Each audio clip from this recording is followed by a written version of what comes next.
Assalamualaikum warahmatullahi wabarakatuh. Alhamdulillahi rabbil alamin wa bihi nasta'inu ala umuri dunya waddin. Wassalatu wassalamu ala sayyidil mursalin sayyidina Muhammadin wa ala alihi wa sahbihi ajma'in. Asyhadu an la ilaha illallah wahdahu la syarikalah wa asyhadu anna Muhammadan abduhu wa rasuluhu la nabiyya ba'da. Amma ba'du. Rekan-rekan mahasiswa dan mahasiswi yang saya cintai, para pemirsa pada umumnya yang saya muliakan, alhamdulillah pagi ini kita masih diberi kesehatan sehingga bisa menyelenggarakan perkuliahan ini dengan insyaallah sebaik-baiknya. Kali ini kuliah studi pemikiran Tasawuf Al-Ghazali sudah sampai ke episode ke-12 ya kalau tidak salah, dan mungkin ini adalah yang terakhir karena minggu depan kita akan lebih banyak mendiskusikan mungkin pertanyaan-pertanyaan yang muncul di benak para mahasiswa, dan karena itu mungkin ini adalah yang terakhir ya untuk materi kuliah yang direkam ini ya.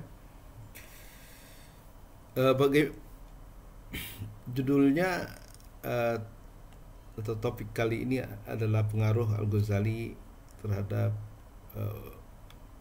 ulama Nusantara atau pemikiran para ulama di Nusantara ya. Setidaknya ada 4 ya ulama yang dipengaruhi oleh Al-Ghazali melalui karya-karya mereka ya. Tapi dalam kuliah ini mungkin hanya 2 saja ya.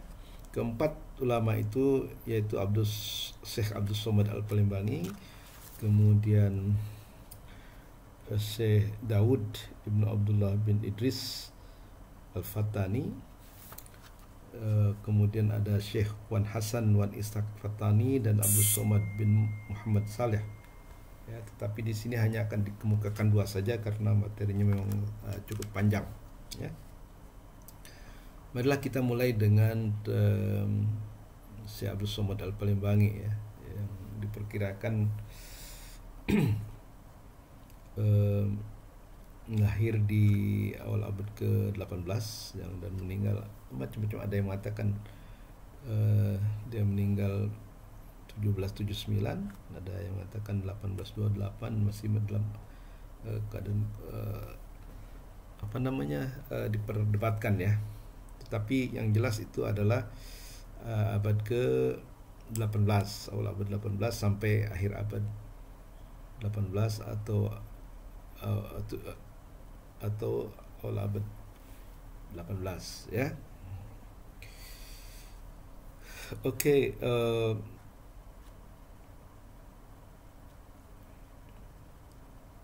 maksud saya sampai awal abad ke 19 ya. Kalau memang meninggal 1828. Syekh Abdus Somad Al-Palembang ini sangat terkenal ya di Nusantara ini, dan sesuai dengan namanya dia lahir di Palembang ya. Tetapi kemudian sempat pindah ke Kedah dibawa oleh ayahnya. Tapi yang jelas beliau kemudian pergi ke Saudi Arabia ya, ke 2 kota Haramain, Makkah dan Madinah, dan berguru kepada guru yang terkenal yaitu Syekh Qosasi dan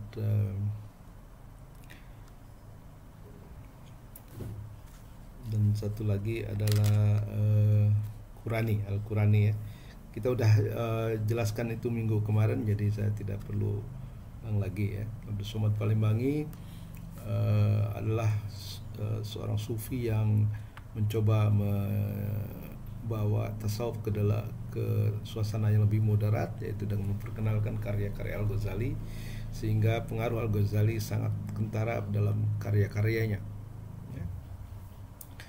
Setelah sebelumnya tentu sudah ada upaya-upaya rekonsiliasi ya antara filsafat wujudiyah Ibnu Arabi yang dipelopori oleh Hamzah Pansuri dan Syamsuddin Asmatrani, tapi kemudian dimoderatkan sedikit oleh Abdurrauf Singkili, dan terakhir oleh Abdul Somad Al-Palembang ya. Nanti kita akan sangat lihat betapa besar pengaruh dari Al-Ghazali terhadap pemikiran tasawuf Abdul Somad Al-Palembang. Dia mukim lama di Mekah dan di Madinah dan berguru juga kepada yang lain. Tetapi dia juga sangat concern dengan penjajahan oleh Belanda ya, sehingga dia menulis buku tentang jihad, perlunya jihad dan keutamaan jihad dan sebagainya. Sejauh menyangkut pengaruh Al-Ghazali, maka kita bisa melihat dari dua buku yang beliau tulis ya, yang merupakan, kalau tidak bisa dikatakan terjemah, mungkin saduran ya, karena dia menerjemahkan beberapa karya Al-Ghazali tidak secara literal ya, tetapi kadang-kadang menambahkan materi yang dianggap berguna untuk pembacanya dari guru yang lain. Nah, yang pertama adalah buku Hidayatus Salikin ya, yang merupakan terjemahan dari buku Bidayah Al-Hidayah Al-Ghazali ya. Jadi dirubah sedikit judulnya, Hidayah Salikin, artinya petunjuk bagi orang-orang yang menjalankan perjalanan spiritual ya, salikin ya, yang merupakan terjemahan dari buku Bidayah Al-Hidayah, permulaan dari petunjuk oleh Al-Ghazali. Tapi dikatakan bahwa Hidayah Al-Solehin itu lebih tinggi ya, ada tambahan materi dibanding dengan Bidayah Al-Hidayah oleh Al-Ghazali ya, karena mengandung penjelasan yang diambil dari sumber lain seperti Ihya Ulumuddin ya, dari sumber Al-Ghazali juga, cuman mungkin tingkatannya lebih tinggi ya kan? Nah, apa saja isi daripada Hidayah Salikin akan saya jelaskan sedikit aja ya, secara singkat. Apa saja, ada sekitar 7 jilid ya, tapi ditambah dengan muqaddimah dan khotimah penutup, jadi sekitar 9 ya. Oke, bab pertama memperkenalkan fondasi butir-butir keimanan atau akidah dari Ahlus Sunnah wal Jamaah atau aswaja ya. Bab kedua menjelaskan tentang ibadah zahir, ibadah lahir ya. Dan bab ketiga menghindarkan maksiat zahir. Kemudian bab keempat menghindarkan maksiat batin dari kitab Al-Arba'in ya. Yang antara lain misalnya dikemukakan maksiat batin itu sebagai berikut ya. Rakus, makan, jadi makan berlebihan, kemudian banyak bicara yang tidak berguna, kemudian ada rasa marah, dengki, hasad, kikir, cinta kemegahan, cinta dunia, sombong, ujub dan ria. Nah, inilah maksiat batin ya. Kalau maksiat zahir ya mencuri ya itulah yang sudah jelas ya. Tapi maksiat batin itu ada sikap tamak terhadap makanan, jadi menurutkan nafsu makan berlebihan, banyak kalam juga itu tidak baik ya. Kalau berbicara seperlunya yang penting, tapi banyak ngomong tapi tidak berguna ya. Marah, ini juga marah adalah satu penyakit batin yang luar biasa dampaknya terhadap kesehatan mental kita. Kemudian dengki atau iri ya, hasad, ini juga penyakit yang akut sebenarnya, karena dia akan merasa sedih karena tidak punya, atau dia merasa sedih juga karena ada orang lain, tetangga kita yang kemudian sejahtera. Kikir ya, pelit ya, atau bakhil ya, cinta kemegahan, jadi kemegahan yang dicari ya, walaupun biar terasa kesohor misalnya gitu kan. Kemudian cinta dunia, nah ini hubud dunia ini juga merupakan sifat yang kurang baik ya. Nah, kemudian sombong yaitu menganggap dirinya lebih tinggi dari yang sesungguhnya. ujub, merasa takjub terhadap diri kita sendiri. Kemudian ria, yaitu berbuat untuk dipandang orang lain bukan karena Allah. Kemudian bab kelima itu bagaimana memperbaiki ibadah batin kita, ya. Jadi ibadah batin kita harus diperbaiki dengan cara satu, taubat, ya. Kemudian khauf, merasa takut akan siksa Allah, zuhud, meninggalkan keduniaan dari hati kita. Kemudian sabar terhadap segala cobaan. Kita udah diskusikan ini sebenarnya waktu kita berbicara tentang Maqamat Al-Ghazali, tapi nggak apa-apa, kita kembali di sini, kita utarakan kembali. Kemudian syukur, yang menurut saya merupakan sudah separuh daripada kebahagiaan. Ikhlas dan sidik. Ikhlas artinya melakukan sesuatu demi Allah semata, sidik, benar apa yang katakan. Kemudian tawakal atau tawakul, yaitu berpasrah diri kepada Allah, mahabbah, cinta kepada Allah dan bukan yang lainnya. Kemudian ada ridho terhadap takdir atau qada. Kemudian mengingat mati. Nah, ini adalah amalan-amalan batin yang baik, ya, yang harus kita lakukan setelah kita menghindarkan yang buruk-buruk. Jadi boleh dikata bahwa tahap yang pertama yang termuat dalam bab 4 itu adalah takhalli, ya, menghapus sifat-sifat buruk. Kemudian yang bab kelima ini tahalli, menghias dengan perbuatan-perbuatan yang baik.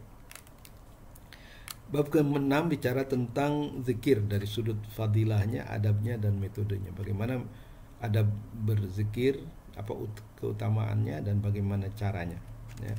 Kemudian bab ke-7 adab bersahabat dan berkasihan dengan Allah dan makhluknya. Jadi bagaimana kita mengadakan hubungan intim dengan Allah dan juga orang yang lain.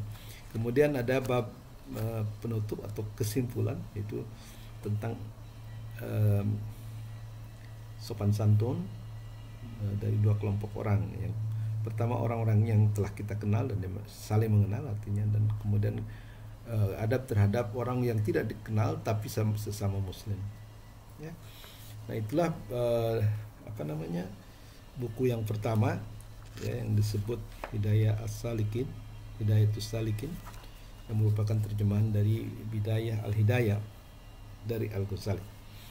Marilah kita beralih ke buku yang kedua, yaitu Syarus Salikin. Ini buku mungkin masterpiece-nya, ya, dan diterjemahkan dipandang sebagai terjemahan atau saduran oleh Abdul Somad Al-Palembang dari buku Ihya Ulumuddin, tapi bukan Ihya Ulumuddin secara keseluruhan, ya, tapi disebut Lubab Ihya Ulumuddin, intisari daripada Ihya Ulumuddin, atau disebut Mukhtasar Ihya Ulumuddin.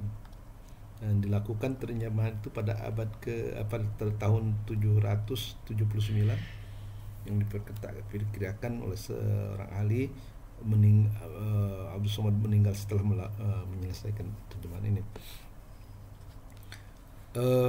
Saya punya bukunya, jadi diterjemahkan ke dalam bahasa Jawi atau bahasa Melayu, ya. Kebetulan saya punya juga terjemahannya, dan kalau kita mau tahu isinya apa, ya ini kita bisa dilihat di sini, ya. Satu, muqaddimah, ya, jadi tersusun dari muqaddimah, ya. Kemudian aksam artinya bagian-bagian, kalau kita boleh katakan bab-bab gitu, ya, dan kemudian khotimah sebagai epilog, ya. Jadi ada prolog, kemudian bab-bab, dan kemudian epilog atau penutup. Tentang muqaddimah menjelaskan berkenaan dengan keutamaan ilmu. Jadi Al-Ghazali sangat memandang penting ilmu, karena tanpa ilmu maka ibadah kita juga mungkin tidak akan terima Allah, ya. Jadi sangat penting. Begitu pentingnya teori ilmu pengetahuan ini, sehingga disebut biasanya fiqhul akbar, ya.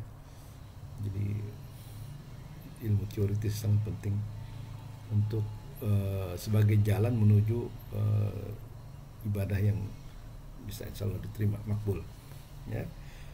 Terus bagian pertama, ya, atau bagian pertama berkenaan dengan usuluddin, ya, berkenaan dengan pokok-pokok agama, ya. Jadi di sini adalah pandangan Ahlussunnah wal Jamaah tentang ibadah, tapi dalam bentuk ibadah lahir, ya. Bagian kedua adalah berkenaan dengan adab yang berlaku pada adat, adab yang berlaku pada adat, ya. Misalnya adab tentang minum, makan, nikah, persahabatan dan sebagainya.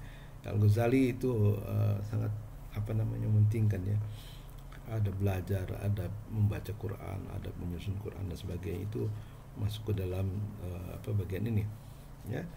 Kemudian bagian yang ketiga berbicara mengenai hal-hal yang bisa membatalkan ibadah-ibadah kita, amalan-amalan kita yang baik, ya, disebut muhlikat, ya. Muhlikat itu yang menghancurkan, membinasakan sekalian amal, yaitu berupa maksiat lahir dan maksiat batin. Jadi maksiat ini akan bisa menghancurkan amal ibadah kita yang baik.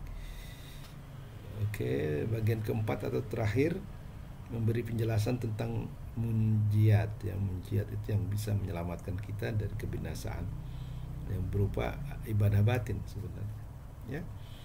Jadi kira-kira itu yang yang kita dapatkan dalam buku Isyarus Salikin, yang tentu saja ini sangat ringkas, ya, patut kita pelajari lagi, ya. Tapi di sini yang jelas bahwa ini menunjukkan betapa besar pengaruh Al-Ghazali terhadap pemikir Muslim, ya, terutama Abdus Somad Al-Palembang.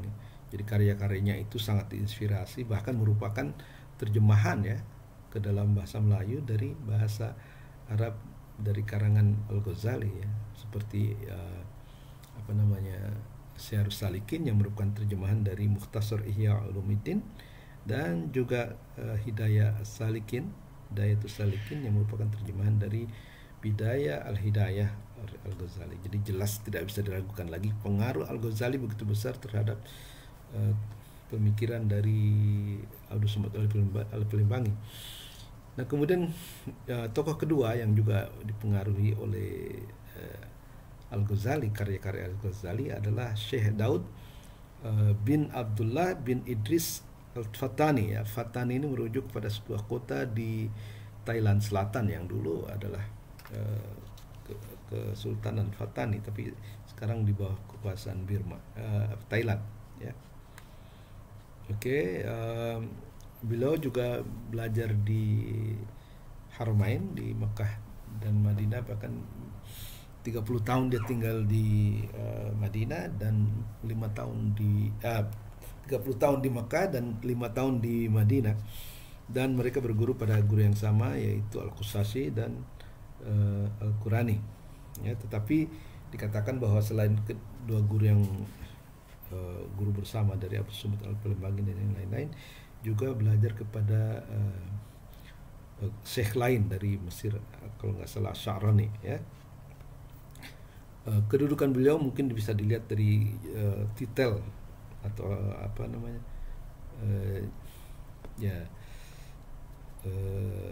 titel yang diberikan kepadanya, Alim Al-Allamah Al-Arif Al-Rabbani. Jadi merupakan gelar yang diberikan kepada seseorang yang memang sangat mendalam ilmunya dan dianggap sebagai orang yang sangat bijak dalam kehidupannya, ya. Ya, diperkirakan dia lahir pada tahun 1718 di Gresik atau Gresik Patani, bukan Gresik di Surabaya, ya. Dan itu dikatakan bahwa Syekh Maulana Malik, ya, Malik Ibrahim, yang kemudian pergi ke Surabaya atau Gresik, dikatakan telah mengajar di sini dulu sebelum pergi ke Jawa Timur, ya, Maulana Ibrahim, yang merupakan cikal bakal dari Wali Songo, ya. Ya, seperti saya singgung tadi bahwa beliau bermukim di Mekah selama 30 tahun dan di Madinah 5 tahun, ya. Teman yang sama-sama belajar di sana adalah Abdul Somad Al-Palembang, Muhammad Arsyad Al-Banjari, ya, Abdul Wahab Al-Bugisi, Abdul Rahman Al-Batawi, dan Muhammad Nafis Al-Banjari. Jadi banyak teman yang sama-sama belajar kepada kedua guru yang terkenal Qustasi dan Al-Qurani. Jadi karena itu sebenarnya ulama-ulama di Indonesia itu, baik yang ada di Indonesia, di Malaysia, dan juga di Patani, itu sebenarnya berguru kepada guru yang sama. Dan gurunya itu adalah, pertama dia adalah Asy'ari dalam akidah, dan dia juga Syafi'i dalam bidang fikih, ya. Jadi itulah yang membentuk akidah dan fikih daripada orang-orang yang hidup di dunia Melayu atau kita sebut Nusantara, ya.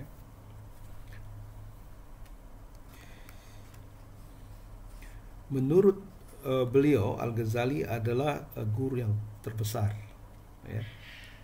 Baru kemudian Asy-Sya'rani sebagai gurunya sendiri, ya. Meskipun dia berhaluan Al-Ghazali dalam dalam tasawuf, tapi dia juga membela Ibnu Arabi, ya, dengan wahdatul wujudnya, dan dia percaya bahwa sebenarnya antara Al-Ghazali dan Ibnu Arabi tidak ada pertentangan, dan itu dinyatakan dalam bukunya Munhal Asy-Syafi fi Bayani Ramzi Ahli Sufi, ya. Dan dia menjelaskan Ibnu Arabi dalam martabat 7-nya, ya. Jadi Ibnu Arabi dan Al-Ghazali itu tidak menjadi masalah. Beliau menulis dalam bahasa Arab, ya, dan juga Melayu. Tapi yang bahasa Arabnya terkenal di luar negeri, tapi kurang terkenal di Nusantara. Tapi buku-buku bahasa Melayunya sangat dikenal, dan menulis sekitar 60-an buku. Luar biasa. Dan beliau ahli bukan hanya di bidang tasawuf, tapi juga di bidang fikih, ya, kalam, hadis, sejarah, etika, eskatologi, dan metafisik. Jadi luar biasa, ya, seperti itu. Dalam fikih beliau menulis Sulam Al-Mubtadi, ya, di mana beliau bicara tentang sumber-sumber agama dan fikih pada umumnya. Kemudian ada Bughat At-Tullab, ya, tentang ibadah dari mazhab Syafi'i. Kemudian ada lagi Hidayah Al-Muta'allimin, ya, muta'allim, Hidayah Al-Muta'allimin, muta'allim. Oke, kemudian dalam bidang fikih, dalam bidang akidah boleh dibagi menjadi 3 bagian: usuluddin 1, kemudian fikih atau syariah, dan kemudian tasawuf, ya.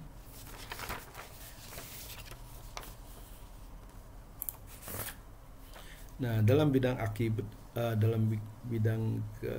usuluddin, yaitu tentang prinsip-prinsip agama, beliau menulis tentang keesaan Tuhan, ilmu tauhid, dan teologi kalam, ya, dalam setidaknya 8 judul, ya.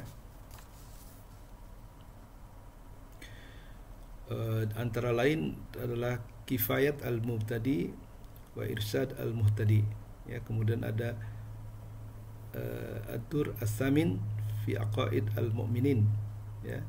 Ini paling populer dan paling banyak diajarkan tentang akidah Asy'ariyah di dunia Melayu. Kemudian dalam ilmu tauhid dia menulis Ward Al-Zawahir, Lihil Al-Faz Al-Iqdul Jawahir, ya. Ada tadi yang Zawahir, sekarang ada Jawahir, ya. Kemudian beliau juga menulis dalam bidang tasawuf, ya, sekitar 18 judul, ya. Di antaranya adalah ada Riyadun Nufus Az-Zakiyah ila Taraqqi ala Maqam An-Nafs Al-Mutmainnah, ya. Dan ini merupakan terjemahan dari buku Qasim Al-Halabi. Halabi itu artinya dari Aleppo. Kemudian As-Sair Was-Suluk ila Malikul Muluk, ya. Ini di bidang tasawuf. Jadi Riyadun Nafs itu adalah semacam pensucian diri, ya. Jadi berbicara tentang bagaimana membersihkan hati kita dari segala macam penyakit ya. Oke, kemudian ada Kanzun Minan ala Hikam Abi Madyan, terjemahan dari Hikam Abi Madyan. Jadi sepertinya Abu Daud Al-Fattani lebih banyak menerjemahkan ke dalam bahasa Melayu dari kitab-kitab Arab yang ditulis oleh pengarang-pengarang yang lain yang menurut beliau sangat bermanfaat ya.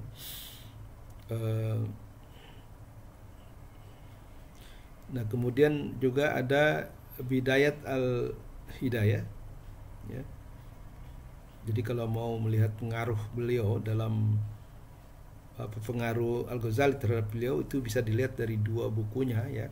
Yang pertama Bidayat Al-Hidayah yang merupakan terjemahan harfiah ya dari buku Bidayah Al-Hidayah oleh Al-Ghazali. Jadi buku ini agak berbeda dengan buku terjemahan Abu Somad Al-Palembanghi yang pertama mengubah judulnya menjadi Bidayah Salikin, Hidayat Salikin, dan Daud Al-Fattani tidak menerjemahkan judul aslinya, yaitu Bidayatul Hidayah ya. Dan isinya sudah kita tadi jelaskan, jadi tidak perlu diulang lagi di sini. Yang kedua, pengaruh Al-Ghazali sangat besar terhadap Abu Daud Al-Fattani sebagaimana terlihat dari Minhajul Abidin ila Jannatul Rabbil Alamin ya.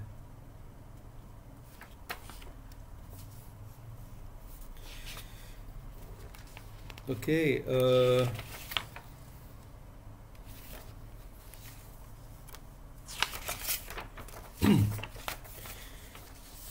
nah, yang buku yang tadi dijelaskan yang terakhir itu adalah terjemahan dari buku Al-Ghazali Minhaj Abidin ya, yang diterjemahkan pada tahun 1825 ya, tanpa tambahan ya. Dan terbit pertama kali tahun 1829 di Istanbul. Jadi walaupun itu dalam bahasa Melayu Arab ya, Jawi, tapi diterjemahkan di luar negeri ya. Oke, dalam pengantar beliau mengatakan bahwa ibadah adalah sarana dan tujuan untuk keselamatan, kesuksesan hidup di dunia dan akhirat. Ibadah adalah jalan yang sulit ya, tidak mudah, penuh bahaya, penuh rintangan dan musuh, tapi juga ada sekelompok teman dan pertolongan di sepanjang jalan. Nah, ada 7 tahap ya yang harus dilalui kalau kita mau mencapai keselamatan ya. Yang pertama adalah ilmu atau pengetahuan ya. Dan ilmu mempunyai hierarki ya, berdasarkan kepada ibadah dan pencapaian ilmu yakin, ilmu yang pasti ya. Jadi bagaimana kita bisa mencapai ilmu yang membawa kepastian atau ilmu yakin ya. Itu bagian pertama tentang ilmu pengetahuan. Kemudian yang kedua taubat ya. Di sana disinggung tentang perlunya bertaubat ya dari dosa-dosa dan syarat-syarat yang harus dilakukan untuk untuk taubat kita bisa terima. Ya, kemudian beliau juga menjelaskan tentang hambatan ya. Ya. Awaik ya. Daripada menjalankan ibadah tersebut. Satu, dan itu mengandung 4 macam ya hambatan, obstacle.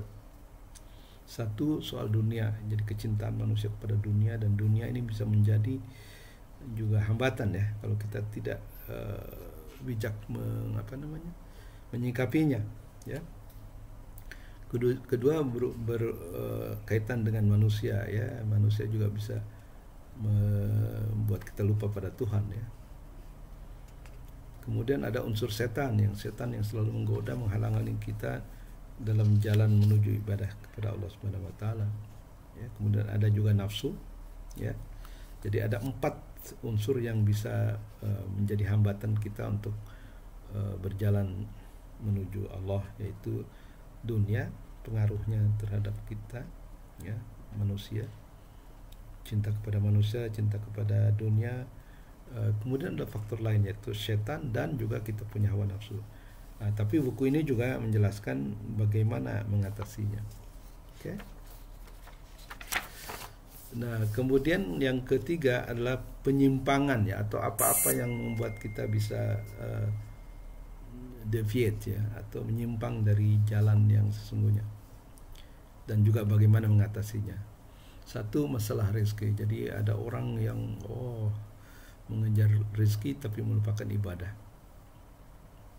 ya, mencari rezeki, uang dan sebagainya sampai melupakan ibadah. Nah, ini juga bisa menyimpangkan, ya. Jadi menggoda, menyimpangkan pikiran kita dalam untuk beribadah kepada Allah. Tapi obatnya menurut beliau adalah tawakal, pasrah diri kepada Tuhan. Artinya gini, kita berusaha, tapi setelah itu kita tawakal kepada Allah. Apapun hasilnya harus kita terima. Ya, kemudian ada rasa khawatir terhadap bahaya, ya. Jadi dibayang-bayangi oleh bahaya dan perasaan takut, ya. Ini juga bisa membuat kita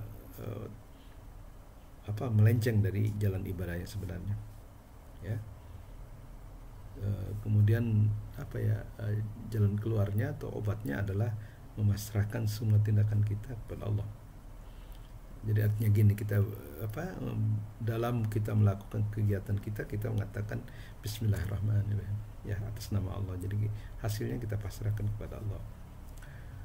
Kemudian kita juga mungkin sikap kita bisa keliru, ya, dalam masalah qada. Jadi takdir dan qada, apapun yang menimpa kepada diri kita itu bisa membuat kita pikiran kita tersimpangkan dari jalan beribadah, ya, jalan menuju Allah. Dan kemudian kalau menimpa suatu musibah, ya, obatnya adalah ridho, kerelaan. Jadi kita bisa menerima apa yang Allah timpakan kepada kita dengan ikhlas. Kemudian penyimpangan yang berikutnya adalah permusuhan dan permusuhan dan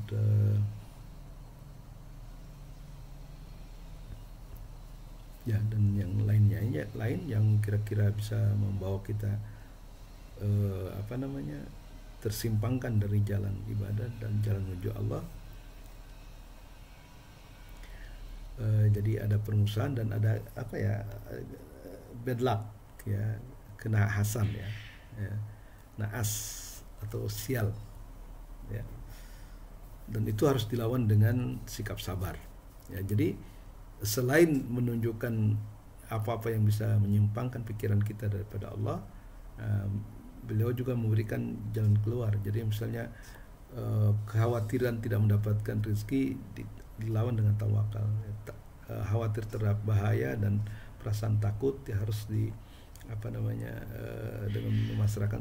menyerahkan semua tindakan kita pada Allah. Jadi setelah berbuat kita serahkan. Kemudian takdir atau qada yang menimpa kita, yang buruk yang baik, itu harus dilawan atau diobati dengan rasa ridho, rela kepada Allah, rasa senang atas apa yang terjadi. Kemudian kalau ada permusuhan dan kesialan, ya, kita harus lawan dengan sabar. Nah, oke.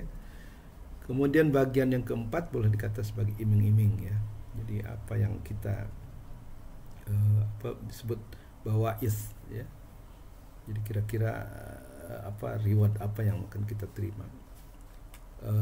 Dan itu biasanya dikaitkan dengan dua sikap, ya. Satu, rasa khawatir, khauf akan siksa Allah, dan ada harapan, roja. Jadi khauf dan roja ini dijelaskan dari bagian keempat, ya.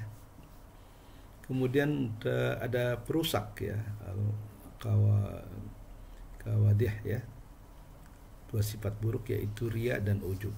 Jadi ini ria dan ujub ini adalah satu perbuatan yang buruk yang bisa merusak amal-amal kita.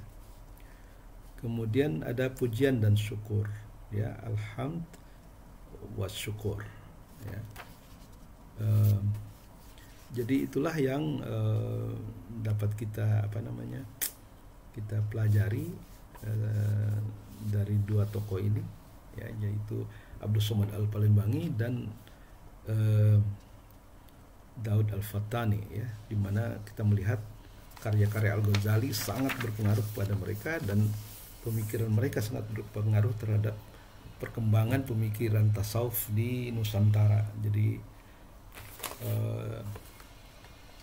ya, dan tidak hanya dua tokoh ini, sebenarnya masih ada tokoh-tokoh lain yang tidak sempat saya bahas di sini, tetapi itu kira-kira intinya seperti itu. Ya, jadi sekali lagi sebagai kesimpulan kita bisa mengatakan bahwa pemikiran tasawuf Al-Ghazali sangat berpengaruh di Nusantara ini, yang itu meliputi Malaysia, kemudian Thailand, kemudian Singapura dan Brunei dan Indonesia tentunya.